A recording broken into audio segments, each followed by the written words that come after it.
Most people overestimate what they can do in a day, underestimate what they can do in a year, but what about in 1 month? 30 days of kettlebell training, what's actually possible? And you might actually be surprised how much progress you can make in just the first month of training. So I'm going to go through the physical, mental, and physiological changes that happen to your body in the first 30 days of kettlebell training. And let's start with physical, and specifically the cardiovascular benefits. Now imagine before you've started training, your cardiovascular system, which means your heart and your blood vessels, is like a 2001 Ford Fiesta that hasn't been serviced in, I don't know, a decade. The oil's sticky, the engine is inefficient, the gearbox doesn't work properly, and each workout you do in that first month of training is like doing a mini tune-up. You're not overhauling the whole car in one go, but you're kind of just cleaning up the gunk, tightening some of the loose parts, and just making things run smoother. Now, after 30 days, you're probably not going to turn that Ford Fiesta into a Ferrari, but you are going to turn it into a reliable, well-maintained little machine that actually feels good to drive. And the same is true with your heart. So we have talked about VO2 max before on the channel, which is basically just a measure of how efficiently your heart and lungs do their job. But even in trained athletes, 6 weeks of kettlebell training can improve VO2 max by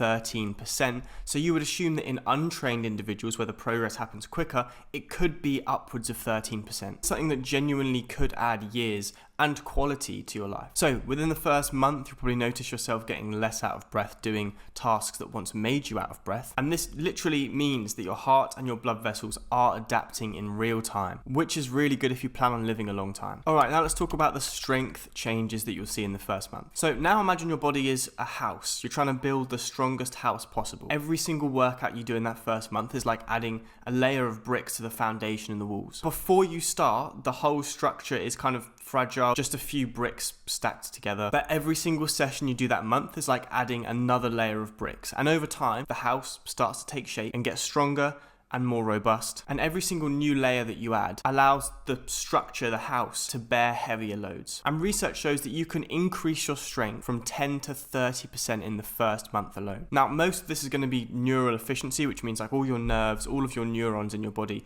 are going to get more efficient, learn how to fire and how to work together and produce movement. It's not necessarily going to be muscle growth, but you'll notice quite quick strength gains in this first month, more reps, maybe more sets, maybe even a bit more weight, even within the first month. Now, actual visible muscle growth, this takes a bit longer to notice. About 8 to 12 weeks is when you'll start to notice some visible muscle growth, but you do feel this increase in strength quickly, even if the mirror hasn't caught up yet. Okay, now let's talk about the mental changes that will happen within the first month. The first one being more energy. Doing a single training session is kind of like putting your brain on a fast charger. Even if you've had a bad night of sleep, you're sleep deprived, that 20-minute kettlebell session is kind of like fast charging your battery for the day. And I know it doesn't really make sense because you think that a workout would make you more tired. That is the weird paradox of exercise, is that actually anything that's kind of light to moderate exercise, so you don't want to go super heavy, is actually going to make you feel more energized, not less energized. And this effect actually happens from the very first session that you do. So this is one of the few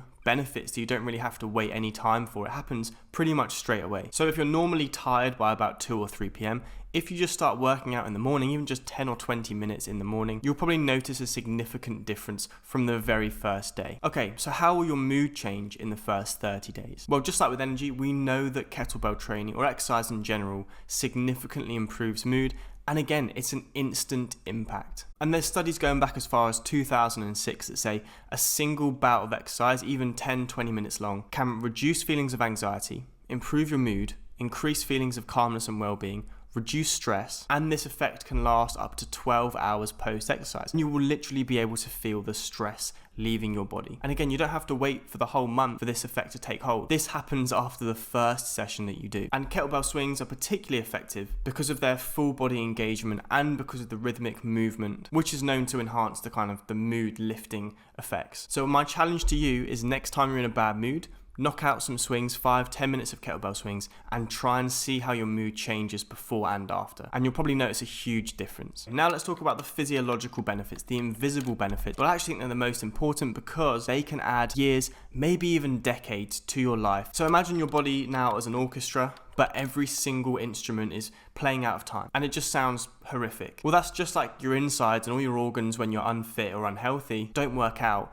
and eat the wrong foods all the time. Your organs like your liver, pancreas, adrenal glands, kidneys are all out of sync. But within just 1 month of training, you can become the conductor of this organ orchestra and begin making your body play more in sync just by doing 3 or 4 sessions a week. So this can be boring, and I'm going to try and explain why it's so important. So please just bear with me. The first, and I think the most important point, is blood pressure. So even after 4 weeks of training, cardio and resistance training, your systolic blood pressure can decrease by 5 to 10 points in people who were previously not exercising. Now, if you don't know what this means, it basically means that there is a significant lowering of the amount of stress that your heart and blood vessels is under throughout the day. So this is significant enough to reduce cardiovascular disease risk by about 20% over the course of your lifetime, which again might not really sound like anything to you, but that is a massive drop in your lifetime risk of cardiovascular disease. And then the second one is blood sugar control. So we all know that blood sugar is related to type 2 diabetes. So the better you can control your blood sugar, the less risk of developing diabetes you have. You'll also have fewer energy crashes, hangry episodes where you just want sugar and you want to eat your whole body weight in chocolate. So this is essential even for people who don't necessarily have blood sugar issues. It's more about future-proofing yourself than anything else. And this benefit can happen within a few sessions, so maybe 1 to 2 weeks. So there we are. There's all of the ways that your body gets rewired in the first 30 days of kettlebell training. So you can actually go from someone who is